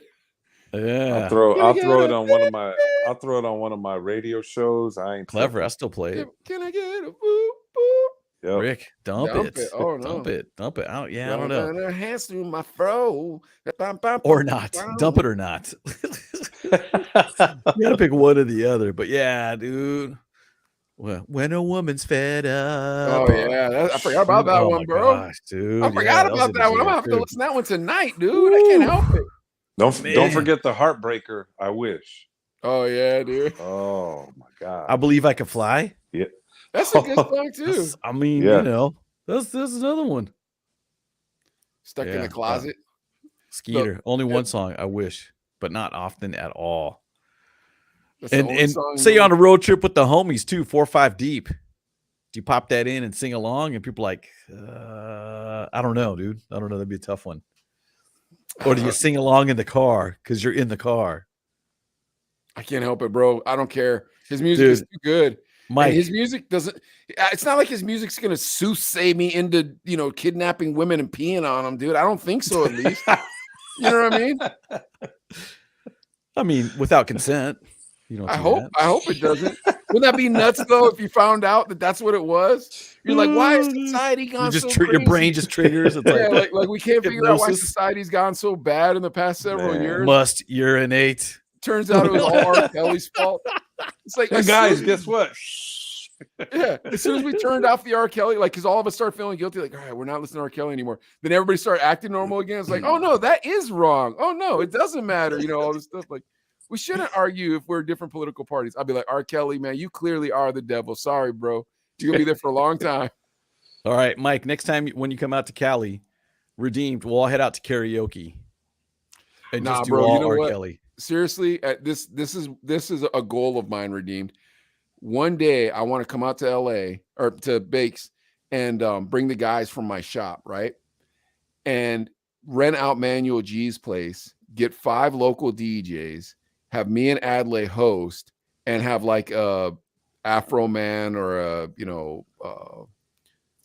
Somebody cool. yeah, like a Tone Loc, one of those as an artist, and have that be one night of like the Chino Fest or something like that. Like that's one of my goals Fest. eventually. Oh, that's right. I'm sorry. I apologize. Cheeks Fest. We're no Cheeks longer Fest. Chino because that would be Next. That's right. We're Chinex. That's right. We got to stand with solidarity, bro. We got to stand with solidarity. So are you saying 5 tacos for the DJs? That's the pay, yeah. Oh no. Like we'd figure it out. No, we'd figure it We'll out. do a tres leches and a couple tacos and maybe, I don't know. Oh, I thought you meant Tres Leches, the DJ. No, Yes, yeah, that's what I'm thought, talking too. about. Oh, Yeah, oh. but is a couple tacos a DJ as well? Like, Yes. no, we figure it out to where like it'd be amicable. You know what I mean? Like, and it'd all be on the table beforehand. So it wouldn't be like, oh no, we'll hook you up. There'll be a number on the table. I was just gonna say all the beer you can drink. No, but, no. okay. I just told you how I take care of my O'Doul's for me then. I just told you how I take care of my staff. Are we gonna not take care of our kinsmen? These guys are in the same guild as us. We're all in the same guild. We're DJs. You get a goodie bag. I get a Starbucks cup. You get a goodie bag. All right, what's the last story, Adley? All right, the last one. And unfortunately, Mike, this doesn't apply to you, but California is sending an inflation relief check up to $1,050. They didn't send that gas check though. Remember they're supposed to send the gas check? Yeah, whatever happened to that? That would have applied to me. That's probably what happened. They figured out there was a lot of people like me that were going to get the check, and they're like, "Nope, we got to redo this." Oh my gosh! Well, they're going to send a relief check, and our gas prices are going to go up another $1. I know. Go ahead. Tell them how you're about to get more inflation, Adley. Yeah. So if you're a California taxpayer being hurt by inflation, you may be getting some financial relief.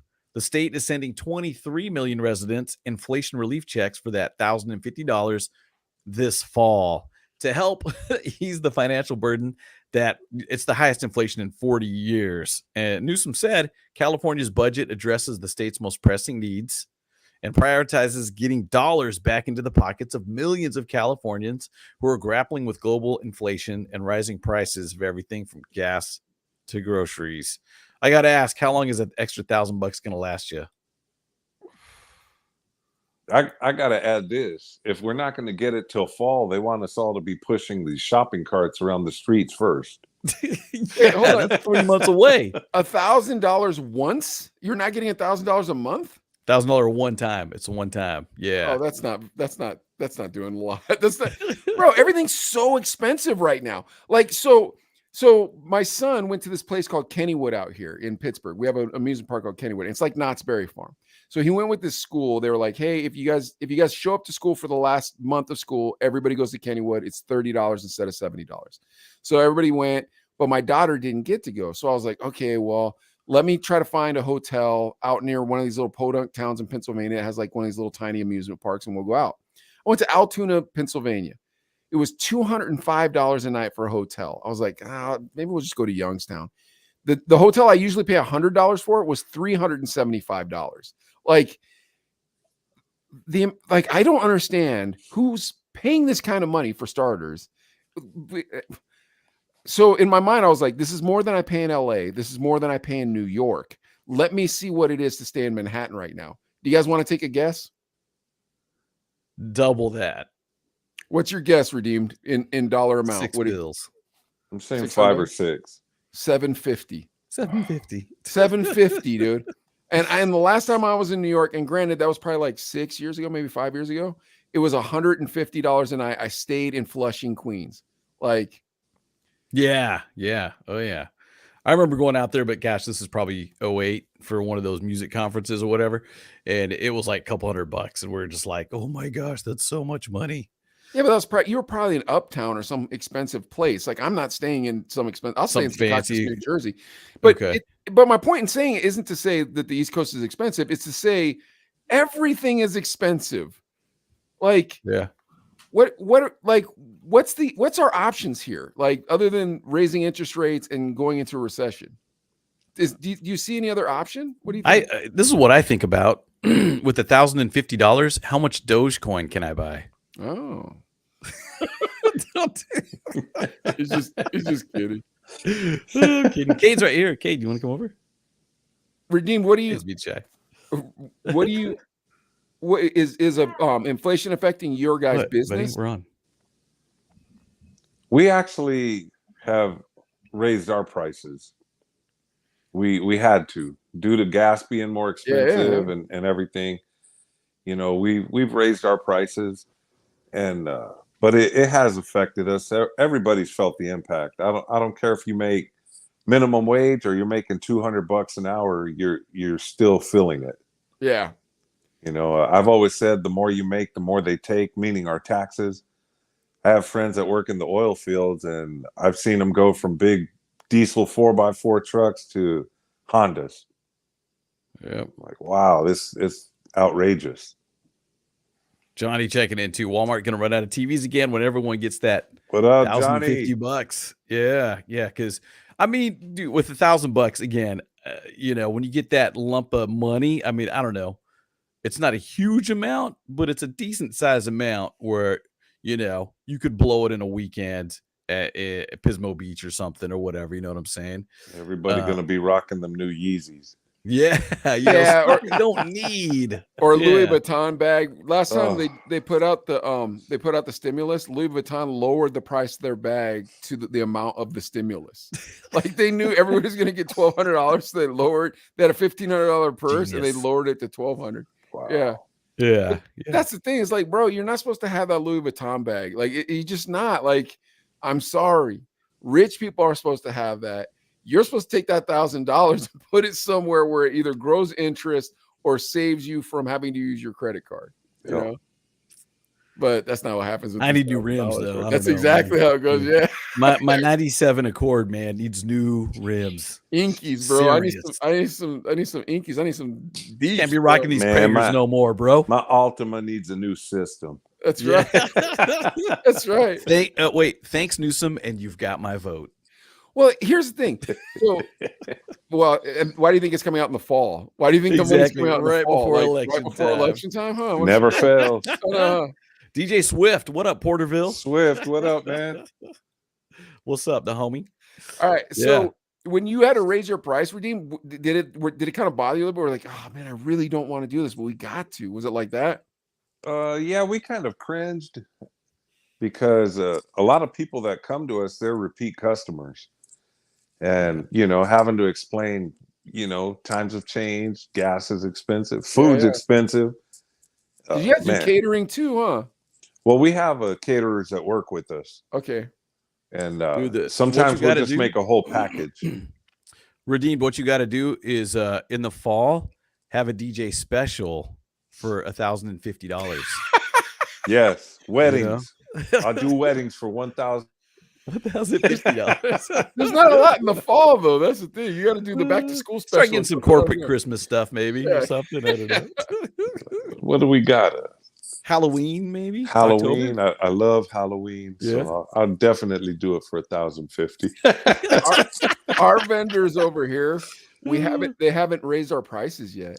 Like for my industry, they haven't raised our prices yet, and they haven't raised the shipping cost yet either. So like we can toe the line, and it's not hurting us.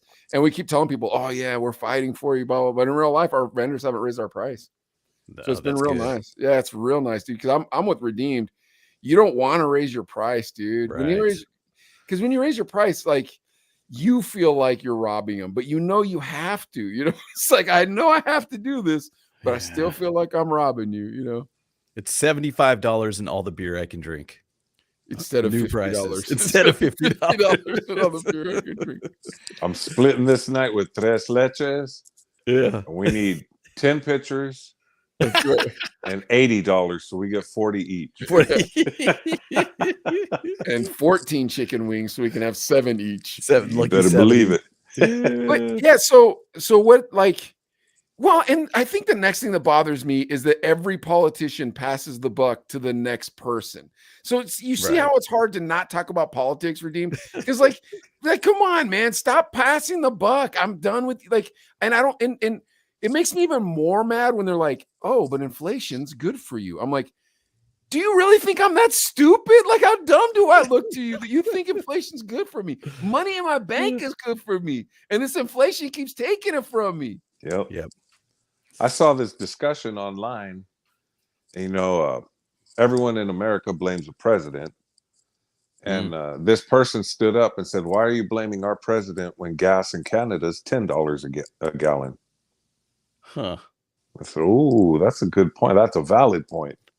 Because That's gas is Canadian always- dollars, though. Canadian true. dollars. Exactly. And Bills. the exchange rate right now is $1.38 to the dollar. I know because I'm going to Canada wow. tomorrow.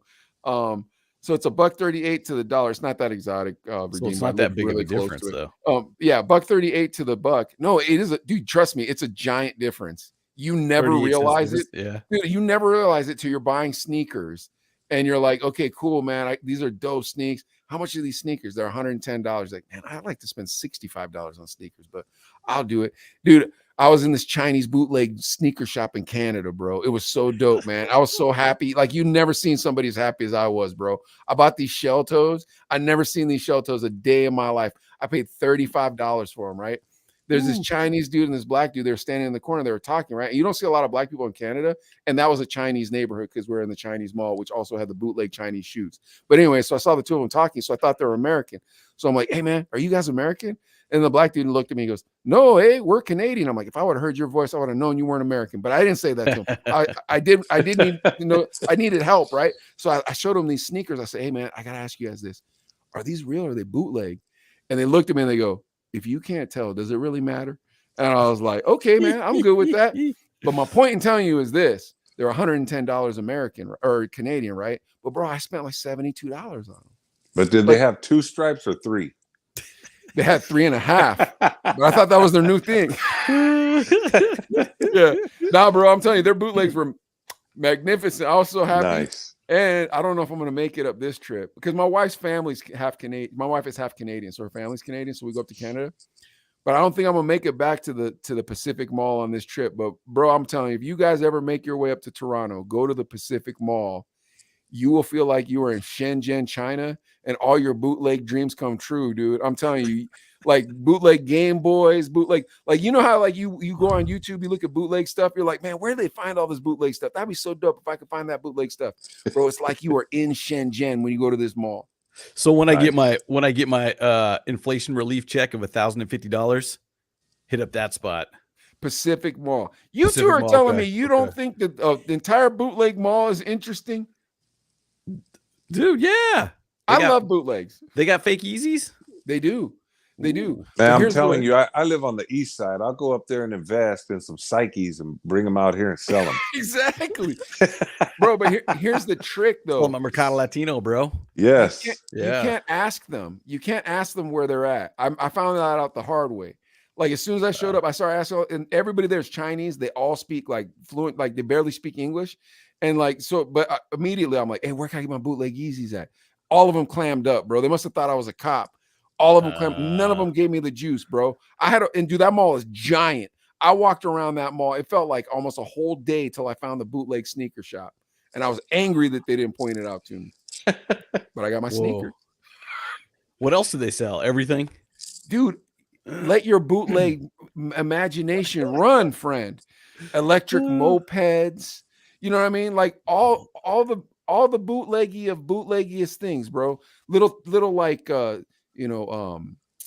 jailbroken Google boxes you could put on your television. You get every channel. Like you name the bootlegness, dude. These people sell it, but you got to be cool. Like, and I don't know how to do that in the Chinese world. I'm like the nerdiest Asian person in the Chinese world. As soon as I show up, they smell cop on me or something. So they all. I'm not lying to you, Adley. Dude, I'm telling you, it took me an hour to find my bootlegs. Maybe 3 hours. I can't even tell you. I was walking around this place forever. But neither here nor there. We should probably wrap up the show. I'm time to wrap. Huh? Yeah, I'm going nuts. Oh yeah. Redeem, thank you so much for spending this time on this weird podcast. I hope you had a good time. I apologize that I personally made it weird and took the air out of it. It was interesting, entertaining, all that stuff. But before DJ Redeem Don's great. Yeah, before we leave, Redeem, you're a gentleman who loves to shout people out because you are a gentleman, and we don't want to take that away from you. So, sir, why don't you give some shout outs to your homies out there? Man, we got so many. Of course, we got Tres Leches, Dos Muchos, Il Flow, Tim, I know you're watching, DJ Drask. Man, we got cats everywhere. EVP checking us out. Not too sure everybody you've had on the show, but we've got so many people. I got my guys in New York, DJ Big Boy. I've got Rudy G in Florida. Just so many different people. I got DJ Booty Rocker in Michigan. We have so many different people, man. And, I look forward to collabing with you guys more, bringing people on. I think me and Tim need to get together and do a show with you guys. I'm with it. Okay. I'm with it. Tim, me and Wifey were just talking about him. He's an entertainer. He was born for bigger things than just bartending. I like that. He's an entertainer. He really is. He kicks we gotta off. Get you on, Tim. Dope vibes, good people. Redeem. So what you're telling us is the camp of Wifey and Redeem back the Chino brothers and their rebellious stance. Is that absolutely? We got you. Don't trip. Word. See, that's where it's we at. got Adley. you. We'll knuckle up with them. I'm telling you. See, that's where it's at. Adley, the DJ community has our back. They love us, and we love them. Hey, can we have Redeem do a shout out to us on the solo? Yeah, absolutely. Yeah. Hey, Redeem, just be like, yo, what's up? It's Redeemed, and you listening to the Chino Brothers. You're watching the Chino Brothers. Ready? The Chinks Brothers. Yeah. There you go. Hey, what's up? This is DJ Redeem, and you're tuned in to the Chinks Brothers show.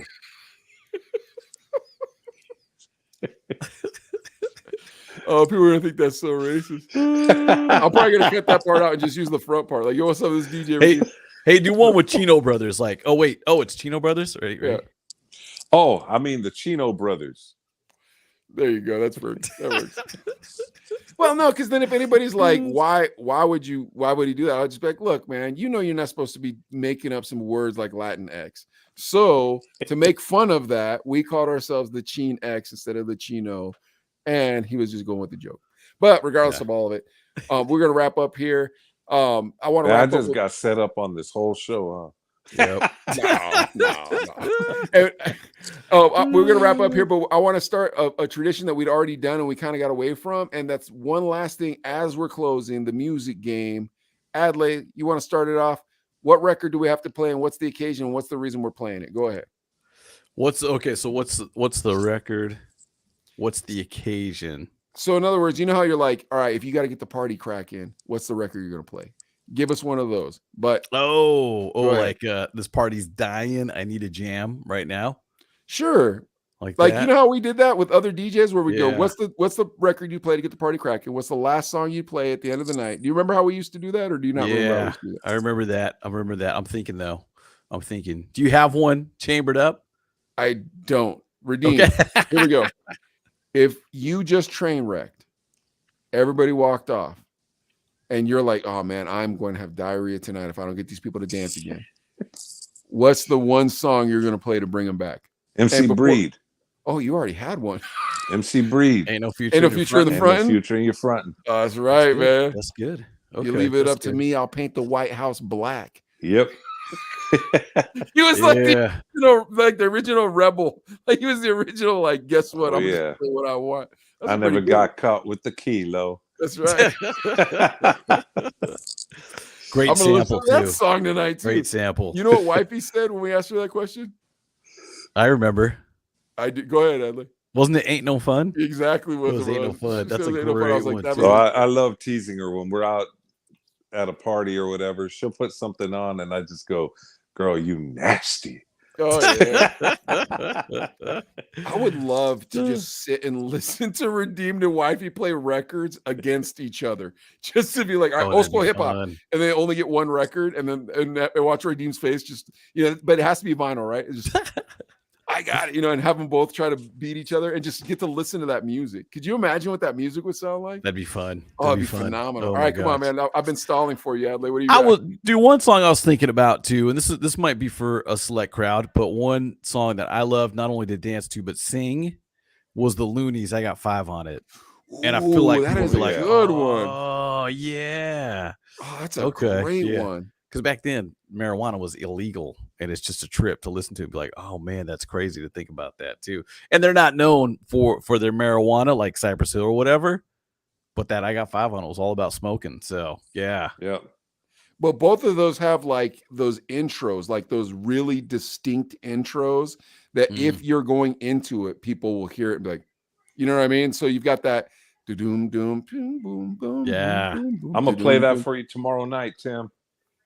Nice. Brass Monkey. Brass Monkey. That's not a bad one. Too. That's actually good too, because you get that and it's like, oh my gosh. But dang it, I'm reading your guys's and talking about your guys's, and I almost forgot what mine is. Hold on a moment. I remember mine.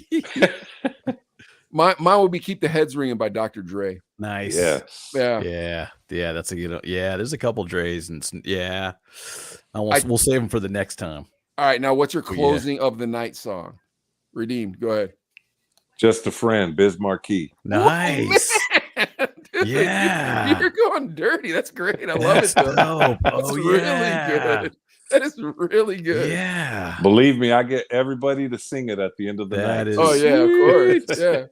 And then for all the dudes that didn't get any girls, it's like, hey man, just one last chance. Just a friend. Oh, just a friend.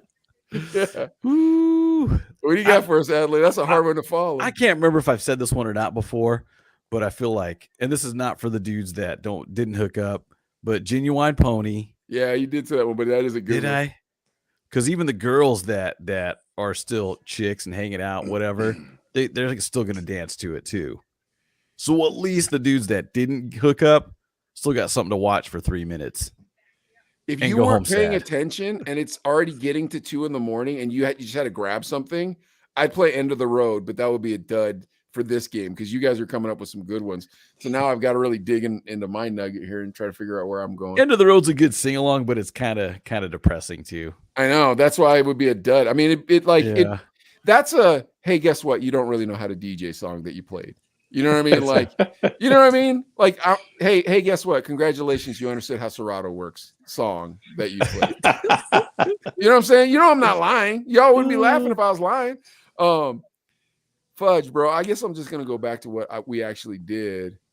We would play Big Pun, Still Not a Player. That was always our closer. Oh yeah, yeah, that's a good one. Yeah, so that was a great one. You guys both came out. Pony, I remember from last time.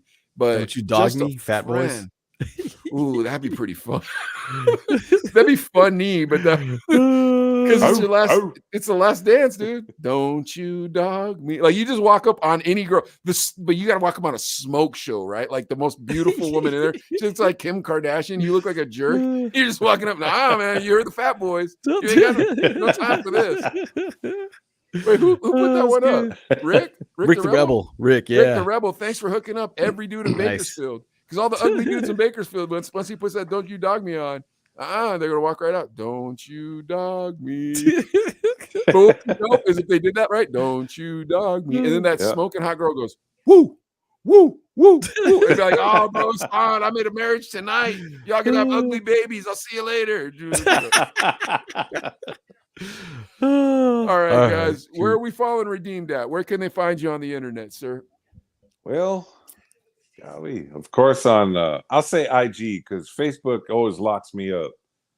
So IG OG Redeem 1200 and Twitch the same handle OG Redeem 1200. So Instagram at OG Redeem 1200. You ain't doing TikTok yet or what, dude? I got TikTok, but that's more for personal entertainment purpose. We gotta follow. we gotta follow each other. Who are you? Maybe we'll say it off here. All right, you guys. Thanks for watching. Obviously, we're the Chino Brothers. Follow us on TikTok. We're up at 540 now. We just started that account, but thank you so much for following us. Go back over to YouTube and follow us there because we're at 7,200 right now. If us making fun of the government offends you, we apologize in advance for the videos you're going to see, though. All right, guys. That's it. We'll see you on the next one. Have a great night. And we'll talk to you later. We'll see y'all next time.